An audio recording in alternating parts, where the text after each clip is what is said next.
नमस्कार दोस्तों, कैसे हैं आप लोग। आप लोगों का एक बार फिर से स्वागत है हमारे इस यूट्यूब चैनल शिव क्लासेस में। देखो, मैंने जो रक्षक फाउंडेशन बैच स्टार्ट किया है वो सिर्फ आप लोगों के लिए स्टार्ट किया है और मैं जो भी पढ़ाऊंगा पीडीएफ रूप में पढ़ाऊंगा। पीडीएफ आप लोगों को क्लास खत्म होने के बाद मेरे टेलीग्राम चैनल पे आप लोगों को ऑलरेडी अपलोड मिल जाएगी, लेकिन उससे पहले अपलोड नहीं होगी। लेकिन चीज़ें अच्छे से समझने के लिए वीडियो बहुत ही ध्यान से देखिए। मैं दावे के साथ कह सकता हूँ ऐसी क्लासेस आप लोगों को पहले कहीं देखने को नहीं मिली होंगी। जिस प्रकार से मैंने नोट्स बनाए, बहुत छोटे नोट्स बनाए हूँ और बहुत चीज़ों को आसान से कवर अप करते हुए चलूंगा। पार्ट 1 में मैंने आप लोगों के से बात कर ली थी संविधान के बेसिक्स पर। अब मैं संविधान की राज व्यवस्था के बारे में बात करूंगी। संविधान काम कैसे करता है, क्या क्या अंग होते हैं, पुराना नया संविधान, सब कुछ मैं आप लोगों को समझाऊंगा। आज की वीडियो का यही टॉपिक होगा, तो सबसे पहले शुरू करते हैं, ठीक है। देखो, इसमें आप इस क्लासेस में आप लोगों को क्या क्या मिलेंगी ये बता देता हूँ। आपको संविधान मतलब पॉलिटी मिल जाएगा, ज्योग्राफी मिल जाएगा, रीजनिंग मिल जाएगा, जो कि आपके सभी कंपटीशन एग्जाम, कैसा भी एग्जाम हो, मैं ये नहीं कहता चाहे वो किसी भी चीज़ को आप, स्पेशली अभी तो मैं आरआरबी ग्रुप डी को लेकर चल रहा हूँ, लेकिन अगर आप आरआरबी ग्रुप डी के अलावा भी इन क्लासेस को देख रहे हैं तो किसी प्रकार की दिक्कत नहीं, अदर एग्जाम्स में भी काम आएंगी। जहाँ पर पॉलिटी आपकी यूज आती है वहाँ पर एक अच्छा नोट्स आपको बनकर मिल जाएगा। पीडीएफ आप लोगों को मैंने बता दिया कि फ्री हैंड रिटन नोट्स आपको टेलीग्राम चैनल पर मिल जाएंगे, ठीक है। लेकिन उसके लिए आप लोगों से रिक्वेस्ट है कि वीडियो को लाइक, चैनल को शेयर और सब्सक्राइब जरूर करिए। आप अभी मेरा पहला सब्सक्राइबर कौन होगा मैं ये देखना चाहता हूँ, ठीक है। तो अगर मैं बात करूँ तो आज मैं आप लोगों के लिए बात करूंगा भारतीय संविधान की विशेषताएं, ठीक है। Features of Indian constitution. देखो, नोट्स दोनों लैंग्वेज में मिल जाएंगे आप लोगों को, पर मैं केवल हिंदी में आपको समझाऊंगा क्योंकि मैं इंग्लिश में नहीं पढ़ता हूँ, ना ही इंग्लिश में मैंने कभी प्रैक्टिस की है पढ़ने या पढ़ाने की। लेकिन हिंदी में मैंने अच्छे से प्रैक्टिस की है, मैं हिंदी में समझाऊंगा। इंग्लिश लिख लेता हूँ, बोल लेता हूँ, सब कुछ है, पर मेरी आदत उतनी नहीं है, ठीक है। तो चीज़ों को आसान करने के लिए सबसे पहले मैं आप लोगों को बताता हूँ संविधान। देखो, संविधान शब्द तो आपने पढ़ लिया, कल मैंने इसका अर्थ भी बता दिया था, संविधान विधान करके, ठीक है, अच्छे से। लेकिन संविधान कितने प्रकार का होता है तो कोई भी, देखो, संविधान हमेशा दो प्रकार का होगा आपका, एक लिखित संविधान होगा, एक अलिखित संविधान होगा, ठीक है। लिखित संविधान में लिखित अंश क्या होगा, यहाँ पर ज्यादा मिलेगा आपको। अलिखित संविधान में अलिखित अंश ज्यादा मिलेगा, ठीक है। समझने का कोशिश करिएगा, ऐसा नोट्स आप लोगों को पूरे यूट्यूब पे नहीं मिलेगा, मैं दावे के साथ कह सकता हूँ। और ये भी कह सकता हूँ कि इतनी क्लियर विजिबिलिटी के साथ नोट्स आपको प्रोवाइड भी नहीं होंगे, ठीक है। अलिखित अंश इसमें क्या होता है, लिखित संविधान में अलिखित अंश कम होता है, ठीक है, होता है, कम होता है। और अलिखित संविधान में लिखित अंश कम होता है, अपोजिट है, ठीक है। लिखित संविधान की अगर मैं बात करूं तो लिखित संविधान निर्मित होता है। निर्मित होने का मतलब इसको निर्मित किया जाता है, किसी के द्वारा लिखा जाता है, किसी के द्वारा लिखा जाता है, या किसी के विचारों पर होता है, ठीक है। लेकिन अलिखित संविधान यह विकसित होता है। विकसित होने का मतलब परंपरा, जैसे होली दीपावली आप मनाते हैं, कहीं लिखा तो है नहीं कि ऐसे ऐसे मनाना है, आप परंपराओं से चली आ रही है, फ्यूचर से चली आ रही है, उन्हीं को देखकर आप भी बना रहे हैं। होली हो गया, दिवाली को, वो चीज़ें अलिखित है, वो कहीं लिखी नहीं है। अब महापुराण वगैरह के मत बता दीजिएगा कि ये सब चीज़ें हुई थी, तो वो लिखी नहीं है। आप जैसे कर रहे हैं ये परंपराओं के हिसाब से चली आ रही हैं, ठीक है। कब लिखी गई थी ये भी क्लियर नहीं होगा। लिखित संविधान के लागू होने की तारीख होती है, हाँ देखो, मैंने ये भी टॉपिक यहाँ पे कवर किया है कि लिखित संविधान जो भी होगा आपका, उसकी एक डेट होगी कि हाँ, मेरा जैसे संविधान है 26 जनवरी 1950 से चल रहा है भारत का संविधान, वैसे ही लिखित संविधान की डेट होती है। लेकिन लिखित संविधान की कोई डेट नहीं होती है। आप होली कब से मनाई जा रही है, आप कहेंगे जब वो बैठी थी कब बनाया, लेकिन स्पष्ट डेट आपको नहीं पता होगी, स्पष्ट डेट नहीं पता होगी कब से बनाई जा रही है, लेकिन लिखित संविधान की स्पष्ट डेट होती है, ठीक है। अब लिखित संविधान की अगर मैं बात करूं, यहाँ पर आप लोगों का क्या आता है, देखो, एकात्मक होती हैं, संघात्मक होती हैं, अर्धसंघात्मक होती हैं, और संविधान हो सकता है, ठीक है। अभी मैं इन सभी वर्डों को नीचे पीडीएफ में ऐड किया हूँ पूरा विधिवत परिभाषा के रूप में, तो वहां पे समझाऊंगा, अभी ज्यादा मैं ही यहाँ बताऊंगा। और लिखित संविधान केवल एकात्मक होती है। एकात्मक मतलब राजा, अब राजा एक होता है, उसी पे पूरी प्रजा टिकी होती है, उसी के कानून पूरी प्रजा पालन करती है। लेकिन भारत में तो ऐसा नहीं, भारत में प्रधानमंत्री, राष्ट्रपति है, मुख्यमंत्री है, राज्यपाल है, तमाम तरह की सत्ता है, मतलब कि तमाम तरह की शक्तियां हैं, वो काम अलग अलग करती हैं। लेकिन वहां पे क्या होता है, राजा एक होता है, जैसे चीन में किंग जोंग है, ठीक है, उस प्रकार समझ लीजिए। अब यहाँ पर क्या होता है, यहाँ पे न्यायपालिका शक्तिशाली होती है, कोर्ट आपका शक्तिशाली होता है। सरकार में अगर लोकतंत्र लिखित है तो उसमें कोर्ट होगा, कोर्ट शक्तिशाली, जैसे आप यहाँ का भारत का सुप्रीम कोर्ट है, सुप्रीम कोर्ट शक्तिशाली, वो जो निर्णय देगी वो मानना पड़ेगा, आदेश देती है वो, ठीक है।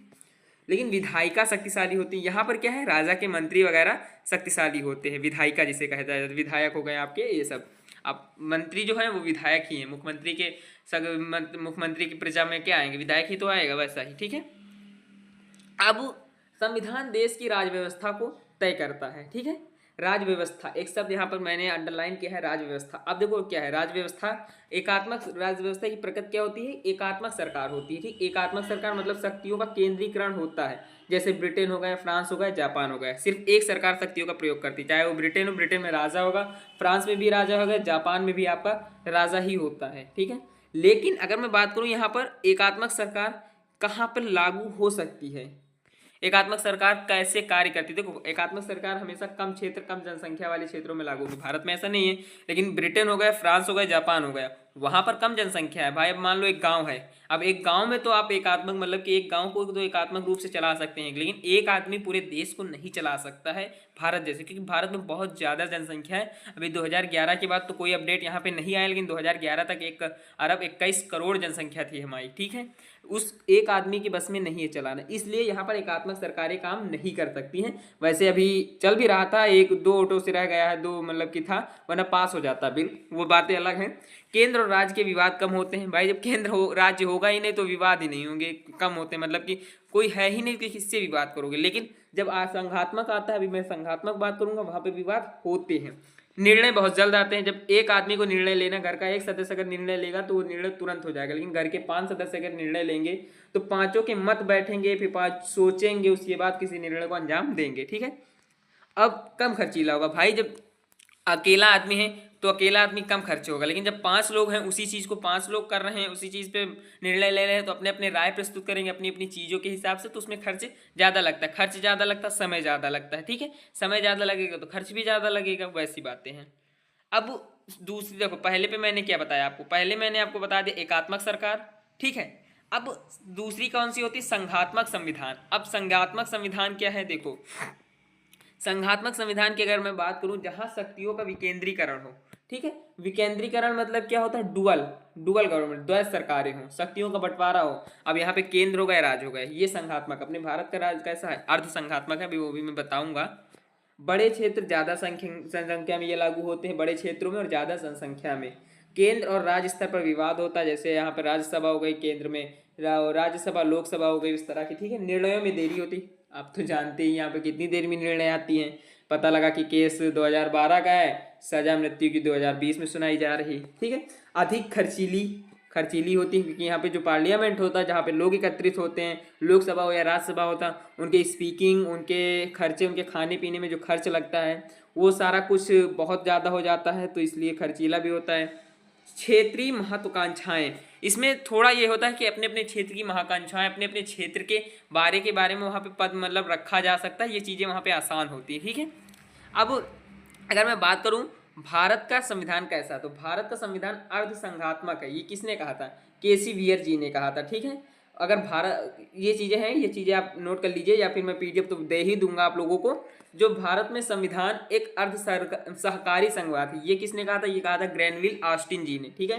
केंद्रीकरण के साथ संघ, आइवर जेनिक्स जी ने कहा था। तो इन तीन टॉपिक्स को आप कवर कर लीजिएगा, क्योंकि इंपॉर्टेंट भी हैं और क्वेश्चन यहाँ से पुटअप भी होते हैं, ठीक है। अभी मैं आप लोगों को ऑब्जेक्टिव टाइप में नहीं लेकर चल रहा हूँ, जब तक मेरा बेसिक कवरअप नहीं होगा मैं आपको ऑब्जेक्टिव टाइप में नहीं ले चलूँगा, क्योंकि यूट्यूब पे ऑब्जेक्टिव भरे पड़े हैं, देखने का मन भी नहीं करेगा आपका, इतने ऑब्जेक्टिव मिलेंगे, लेकिन मेरी तरह की क्लासेस बहुत कम आपको देखने को मिलेंगी, ठीक है।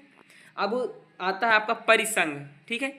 देखो संघ कितने प्रकार के होते हैं आप जानते हैं, कि परिसंघ, संघ और एक फेडरेशन संघ होता है, एक यूनाइटेड संघ होता है, ठीक है। दोनों संघों के बारे में मैं आपको बात करूंगा, बताऊंगा, ठीक है। अब यहाँ पर देखो संघ क्या होता है, परिसंघ क्या है, सबसे पहले ये जान ली। आप यूएसए जानते हैं, यूएसए किसका गुलाम था, ब्रिटेन का था, ठीक है। 1775 से 1783 तक वहाँ क्रांति हुई, फिर वो आज़ाद हुआ 4 जुलाई 1776 में, ठीक है। 1777 में यूएसए में परिसंघ बना, भाई यूएसए था। अब मान लो आपके घर में 5 लोग हैं, 5 लोगों ने 13 लोग हैं, 13, हाँ 13 कॉलोनीज थी वहाँ पर, तो 13 लोग हैं। अब 13 कॉलोनीज थी तो 13 लोगों ने कहा कि जब हम बाहर जाएंगे तब हम लोग साथ काम करेंगे, लेकिन जब हम घर में रहेंगे तो अपना अपना काम अलग करेंगे, ठीक है। अब इससे समझ लीजिए, तो अगर आप बाहर के हैं, परिसंघ क्या है, मतलब कि बाहर जब कार्य करेंगे आप तो साथ करेंगे, लेकिन जब घर में करेंगे तो आप अलग अलग अपना कार्य देखेंगे, ठीक है। परिसंघ हुआ। 1789 में ये खत्म हुआ। 1789 में अमेरिका का संविधान बन चुका था। 1789 में अमेरिका का संविधान बन चुका था, और अमेरिका का संविधान, यूएसए का संविधान सबसे पुराना संविधान अभी तक में है, हालांकि इस पे विवाद चल रहे हैं, लेकिन कन्फर्मेशन में इतिहास में जो नोट है, एनसीईआरटी में जो नोट है, वहाँ पे अमेरिका संविधान दिखाया गया है। ठीक है। रूसी क्रांति 1917 में हुई थी, तो ये चीज़ें भी मैं आपको बताऊंगा बाद में। सबसे कमजोर सदस्य स्वैच्छिक होते भाई इसमें। अब और इसमें एक ये हुआ कि चलो ठीक है, लेकिन जब भी आपका मन होगा, इन्होंने कहा जो 13 लोग थे, 13 लोगों ने आपस में ये भी कहा कि अगर आपका किसी भी चीज़ का मतलब किसी भी व्यक्ति का यह मन है कि हमें इस क्षेत्र में नहीं रहना, हमें बाहर रहना, मैं बाहर जाना चाहता हूँ, तो बिना किसी मर्जी के जा सकता है। अगर आप चाहते हैं रहना तब रह भी सकते हैं और बिना किसी मर्जी के साथ सकते हैं। तो लेकिन परिसंघ जो है संघ से कमजोर होता है और सबसे कमजोर यही होता है, परिसंघ। ठीक है। दूसरे नंबर पर हमारा संघ आता है। संघ क्या कहता है? फेडरेशन। ठीक है। फेडरेशन क्या है? अब देखो, फेडरेशन के लिए अगर मैं एग्जांपल बताऊं तो एग्जांपल आप यूएसएसआर ले सकते हैं, union of Soviet socialist Republic, जो कि 1922 से 1924 तक चला। ठीक है। यूएसएसआर बना, 15 देशों ने इसमें अपना साथ दिया, 15 देशों ने यूएसएसआर संगठन बनाया। यूएसएसआर क्या हुआ फिर 1991 में टूट गया। ठीक है। टूटा क्यों? क्योंकि जो यूएसआर था, मतलब सोवियत था, रसिया थे, रूस था, उन्होंने अपनी सेना के ऊपर इतना ज़्यादा खर्च करने लगे, वो अपनी सेना पर इतना ज़्यादा उसमें शस्त्र खरीदने लगे कि जो अदर कंट्री के देश थे, अदर देशों ने वहाँ पे नाराज़गी जताई और उसको तोड़ दिया। ठीक है। तोड़ क्यों दिया? फ्री जो है फेडरेशन से अलग होने के लिए सभी को तोड़ना पड़ेगा। सही लिखा, गलत हो गया था, सभी को तोड़ना पड़ेगा। अब यहाँ पे क्या हुआ देखो, आपका जो था क्या नाम है उसका, यहाँ पे जो परिसंघ था, इसमें तो आप अपनी मर्जी से छोड़ सकते थे, लेकिन फेडरेशन या संघ में आप अपनी मर्जी से नहीं छोड़ सकते थे। क्यों नहीं छोड़ सकते थे? क्योंकि अगर ये छूटा तो ये पूर्ण रूप से टूटेगा, ऐसा नियम था इसका। पूर्ण रूप से जब टूटेगा तभी छूटेगा। ठीक है। अब यूएसए क्या है? अब आप एक मान लीजिए यूएसए अभी चल भी रहा है, यूएसए संयुक्त राज्य अमीरात 50 राज्यों का एक समूह है। ठीक है। फेडरेशन में काम करता है। ठीक है। 50 राज्यों का एक समूह है, सभी समप्रभु हैं और सभी स्टेट को अधिकार है। ठीक है। सभी को अपना अपना अधिकार और सभी समप्रभु हैं। ये चलता रहेगा, क्योंकि जब टूटेगा तो एकदम से टूटेगा, सभी अलग हो जाएंगे, कोई एक अलग नहीं होगा, होंगे तो सभी अलग साथ होंगे। यही चीज होता है संघ में। ठीक है। तीसरे नंबर पे हमारा आता है संघ यूनियन वाला। वो तो फेडरेशन था, यहाँ पे आपका यूनियन आता है। अब यूनियन क्या है? देखो, इससे राज्य अपनी पारस्परिक सहमत से अलग नहीं हो सकते। ठीक है। राज्य अलग ही नहीं हो सकते हैं, चाहे जैसा हो। जैसे भारत क्या है? भारत एक माता बता दिया गया है, भारत में 28 राज्य हैं। अब ये राज्य चाहें कि हम अपना एक अलग देश बनाएंगे तो यह असंभव है। ठीक, वही चीज़ें हैं। 1857 की क्रांति हुई, जिसमें 1773 से 1857 तक एआईसी का शासन था। उसके बाद 1858 से 1947 तक क्राउन का शासन हुआ। 1858 में एक्ट आया कि ब्रिटेन का सीधा नियंत्रण होगा देसी रियायतों पर, लेकिन यह एक्ट ज़्यादा दिनों तक नहीं चला, क्योंकि 516 देसी रियासतें थी भारत में। ठीक है। संघीय व्यवस्था को अपनाया गया और कनाडा मॉडल लाया गया। 1935 में संघीय व्यवस्था को अपना लिया गया और कनाडा का जो मॉडल था, कनाडा का मॉडल क्या था कि संघीय व्यवस्था, कनाडा से संघ को लिया गया। कभी भी कोई भी क्वेश्चन होगा तो संघीय व्यवस्था में हमेशा कनाडा आएगा। ठीक है। अब मैं आप लोगों को कुछ टॉपिक्स बताता हूँ। संविधान क्या है? संविधान देश की सरकार का स्वरूप बताता है। ठीक है। अब संसदात्मक सरकारें क्या होती है? देखो, राज्य का प्रमुख अलग, शासन का प्रमुख अलग। राज्य का प्रमुख प्रेसिडेंट, भारत का प्रमुख कौन है? प्रेसिडेंट है, प्रधानमंत्री मतलब कि प्रेसिडेंट है। ठीक है। राष्ट्रपति। लेकिन जब शासन के, भाई आपको भी पता है, लिखित रूप में आप देखते तो बड़ा मुझको राष्ट्रपति को, पर अगर शक्तियों में मैं बात करूं तो प्रधानमंत्री से अधिक शक्तिशाली भारत में कोई नहीं होता, क्योंकि प्रधानमंत्री के पास बहुत ज़्यादा शक्तियां होती हैं राष्ट्रपति के अपेक्षाकृत। तो यहाँ पे संसदात्मक सरकार क्या है? संसदात्मक सरकार वो है जिसमें राज्य का प्रमुख अलग होता है और शासन का प्रमुख अलग होता है। ठीक है। अध्यक्षात्मक सरकार क्या है? राज्य और शासन का प्रमुख एक ही व्यक्ति हो, राज्य का भी एक हो और शासन का भी एक हो, तो ऐसी सरकारें क्या कहलाती है? ऐसी सरकारें कहलाती हैं अध्यक्षात्मक सरकारें। ठीक है। अब आता है आपका अर्ध अध्यक्षात्मक सरकारें। अर्ध अध्यक्षात्मक सरकारें कौन होती हैं? दोनों के लक्षण हो, जिनमें दोनों के लक्षण हो वो सरकारें आपकी अर्ध अध्यक्षात्मक सरकारें कहलाती हैं। ठीक है। ये चीज़ें हो गई। ये 3 टॉपिक्स जो मैंने आपको बताए हैं, ये चीज़ें आप लोगों को नोट्स में एज इट इज़ मिल जाएंगी, तो चाहे आप लिख लीजिए या फिर आप हो सके तो टॉपिक्स को याद करने का प्रयास कीजिए। जैसे मैं आप लोगों को बता रहा हूँ वैसे आप याद करिए। मैं चाहता तो 5 से 6 मिनट में पूरा पीडीएफ आपको समझा कर चला भी जाता, पर चीज़ें जितनी आसानी से समझाई जाए उतना अच्छा होता है। ठीक है। अब आपका आता है संविधान का वर्गीकरण। देखो, संविधान का वर्गीकरण कैसे होता है? आप जीव विज्ञान में हमेशा पढ़े होंगे, पादपों का वर्गीकरण, जीवों का वर्गीकरण 5 भागों में होता है। वैसा ही सेम इसमें भी है, उद्गम के आधार पर, शासन प्रणाली के आधार पर, संशोधन के आधार पर, संघ के आधार पर, संकलन के आधार पर। ठीक है, अगर मैं बात करूं आपसे उद्गम या उत्पत्ति के आधार पर, तो एक तो निर्मित होता है, एक विकसित होता है। ठीक है, एक का निर्माण किया जाता है, एक विकसित होता है। लेकिन शासन के आधार पर एक राजतंत्र होता है, एक लोकतंत्र। संशोधन के आधार पर या तो कठोर होगा या तो लचीला होगा, या दोनों होंगे। ठीक है, संघ के आधार पर संघात्मक होगा या एकात्मक होगा, या फिर अर्ध संघात्मक होगा, क्वासी फेडरल जिसको बोला जाता है। ठीक है, संकलन के आधार पर बात करें, लिखित होगा या अलिखित होगा। तो लिखित और अलिखित मैंने अभी आपको शुरू में बता ही दिया था, वही चीज़ें फिर से मैं देख रहा हूँ, बता दूंगा। ठीक, कोई दिक्कत नहीं है।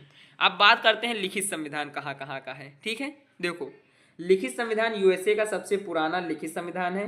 उसके बाद आपका फ्रांस आता है, पाकिस्तान आता है और भारत का। यहाँ का संविधान कैसा है? लिखित संविधान है। ठीक है, अलिखित संविधान कहाँ का है? अलिखित संविधान जो है ब्रिटेन का है, कनाडा का है, न्यूजीलैंड का है, सऊदी अरब का है और इसराइल का है। अब ब्रिटेन की बात करूँ तो ब्रिटेन में जो है 15 जून को मैग्ना कार्टा आया था। मैग्ना कार्टा, क्योंकि भाई ब्रिटेन की जनता जो थी वो नाराज़ होने लगी, क्योंकि फिर ब्रिटेन की सरकार ने क्या किया कि उन्होंने कहा कि कुछ कानून, कुछ निर्णय जो है प्रजा पर छोड़ेंगे। कुछ कानून ऐसे होंगे जो प्रजा लेगी, कुछ निर्णय ऐसे होंगे जो प्रजा लेगी या हमारे जो लोग हैं वो लेंगे। वही मैग्ना कार्टा कहलाता है। ठीक है, अब बात करें कि लिखित में सबसे छोटा संविधान कौन सा है। ठीक है, लिखित में सबसे छोटा आप लोगों का जो संविधान है वो मोनाको है। कौन सा संविधान है? मोनाको का है। ठीक है, 3814 शब्द हैं इसके आधार पर, शब्दों के आधार पर। ठीक है, अनुच्छेदों के आधार पर अगर मैं बात करूं सबसे छोटा संविधान, तो अनुच्छेदों के आधार पर सबसे छोटा संविधान यूएसए आता है,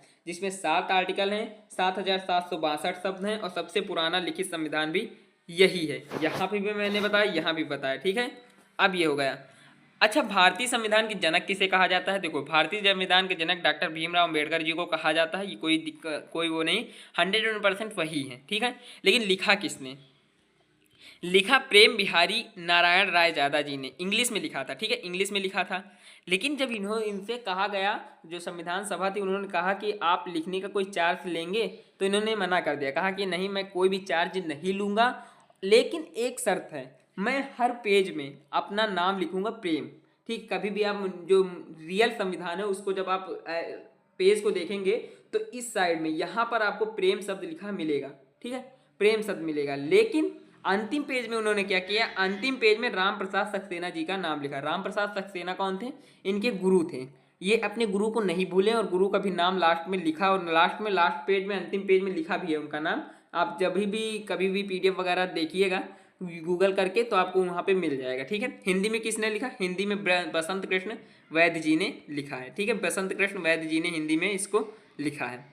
सबसे नया संविधान कहाँ का है? क्यूबा का है। और एशिया का सबसे पुराना संविधान जापान, मिजी संविधान जिसको कहते हैं। ठीक है, जापान का है। एशिया का सबसे पुराना संविधान जापान को मिलेगा, सबसे नया संविधान क्यूबा को मिलेगा। ठीक है, अब कुछ वैकल्पिक क्वेश्चन मैंने टॉपिक यहाँ पे पुटअप किए हैं। भारतीय संविधान को सहकारी संविधान किसने कहा? तो ग्रेनविल ऑस्टिन जी ने कहा है। निम्नलिखित में से कौन सी एक भारतीय संघवाद की अभिलाक्षणिक विशेषता नहीं है? तो वो कौन सी? अवशिष्ट शक्तियाँ केंद्र में निहित होती हैं। ठीक है, भारतीय संविधान की जो अवशिष्ट शक्तियाँ वो केंद्र में निहित होती, बाकी सभी आप लोगों को सहमत हुई थी। ठीक है, केसी वेयर के अनुसार भारतीय संविधान केसी वेयर के अनुसार भारतीय संघवाद के संबंध में निम्नलिखित में से कौन सा कथन सही है? तो सहायक संघीय सिद्धांत के साथ एकात्मक राज्य, ये कथन सही है, बाकी सारे कथन गलत हैं। संघवाद का क्या अर्थ होता है? देखो, मैंने जो आज आपको टॉपिक बताए हैं उन्हीं टॉपिकों से मैंने क्वेश्चन पुटअप किया, इसलिए आपको दिक्कत नहीं होनी चाहिए। और चीज़ें अगर आपको समझ आ रही हैं, वीडियो को जरूर लाइक कर दीजिएगा। डेली कंटेंट अगर आपको पाना है डेली, तो आपको चैनल को सब्सक्राइब के साथ साथ बेल आइकन भी प्रेस करना होगा। ठीक है, देश में सरकार के एक से अधिक स्तरों का अस्तित्व होता है। संघवाद का क्या अर्थ है? देश में सरकार के एक से अधिक स्तरों का अस्तित्व होता है, वही संघवाद कहलाता है। ठीक है, अब निम्नलिखित में से किसने भारतीय संविधान को अर्ध संघीय बताया, मतलब कि क्वासी फेडरल बताया? तो वो कौन थे? आपके अपने केसी वेयर जी थे, जो कि है भी। ठीक है, अर्ध संघात्मक सरकार हमारे भारत का है भी। ठीक है, अब भारत क्या है? भारत 2 हिस्सों में बटा है, केंद्र और राज्य। ठीक है, कैसे है मैं अब वो भी बताता हूँ आप लोगों को। आप भी जानते हैं, जब तक देश नॉर्मल होता है तब तक राज्य कौन करता है? प्रधानमंत्री करता है। लेकिन जैसे ही देश में कोई आपत्ति आती, विपदा आती है और राष्ट्रपति शासन लगा, जैसे ही राष्ट्रपति शासन लगा, सारी शक्तियां कहाँ चली जाती, राष्ट्रपति के साथ। तब सरकार क्या होती, एकात्मक हो जाता है देश का एक ही नेता होता है, वो राष्ट्रपति होता है। इसलिए हमारा जो है सबसे ज़्यादा यहाँ पर जो है वो है। अब अच्छा, देश अर्ध संघात्मक ही क्यों है, अर्ध एकात्मक क्यों नहीं रखा गया? क्योंकि संघीय सूची के विषय जो है, संघीय सूची के विषय वो ज़्यादा है, 61 सब्जेक्ट हैं, लेकिन जो यहाँ की केंद्र सूची की है वो कम है, इसलिए इसे अर्ध फेडरल कहा गया, हाँ क्वासी फेडरल कहा गया। ये चीज़ें हैं, जो चीज़ें समझनी है आपको वो मैं समझा रहा हूँ, जो चीज़ें सिर्फ बताने लायक है वो मैं बता रहा हूँ, ठीक है। जैसे अब यूपीएससी की कुछ सेवाएं हैं, जैसे आप मान ली आईएएस की नियुक्ति कौन करता है, राष्ट्रपति करता है। करता काम आईएएस राज्यपाल के हित में है, राज्य के हित में या डिस्ट्रिक्ट के हित में है, लेकिन उसकी नियुक्ति कौन करता है, राष्ट्रपति करता है। उसके अलावा वो किसी भी मतलब कि और कोई नियुक्ति नहीं कर सकता। ये एकात्मक हुआ, ये केवल एकात्मक है। पूरे देश के आईएएस हो गए या अखिल भारतीय सेवाओं के जितने भी लोग होते हैं, हालांकि राज्यपाल भी आईएएस ही होता है, या फिर आप समझ सकते हैं सब कुछ होता है, लेकिन वो क्या होता है, वहाँ पर जाते जाते आपको राष्ट्रपति ही उसकी भी नियुक्ति करता है, ठीक है। अब यहाँ पे एक क्वेश्चन है, भारतीय संविधान में सरकार का अर्ध संघीय रूप संविधान से लिया गया है, ठीक, कहाँ के, कैनेडियन से, ठीक है। कैनेडियन से मैंने कहा था जितने भी संघीयवाद के वर्ड होंगे, संघीय विचार होंगे, संघीय जो भी है संघ से रिलेटेड, वो सारा कुछ कनाडा से आएगा, ठीक है। अब निम्नलिखित में से कौन भारतीय संघीय प्रणाली की विशेषता नहीं है, तो एकल स्त्री सरकार। भाई एकल स्त्री सरकार यहाँ पे भारत में नहीं है। यहाँ पे विवादों के निपटारे के लिए स्वतंत्र न्यायपालिका है, लिखित संविधान भी है, केंद्र और राज्यों के बीच शक्तियों का विभाजन भी है, लेकिन एकल स्त्री सरकार यहाँ नहीं है। तो आज की वीडियो में इतना ही, मिलूंगा नेक्स्ट वीडियो में, तब तक के लिए धन्यवाद। लेकिन रिक्वेस्ट है, अगर अभी तक आप लोगों ने वीडियो देखा तो यानी मैं गारंटीड कह सकता हूँ, दावे के साथ आपको चीज़ें समझ में आई हैं। अगर चीज़ें समझ में आई यार तो वीडियो को लाइक, चैनल को सब्सक्राइब जरूर करिएगा। मिलूंगा नेक्स्ट वीडियो में, तब तक के लिए धन्यवाद। शिव क्लासेस पे आपका हार्दिक स्वागत है।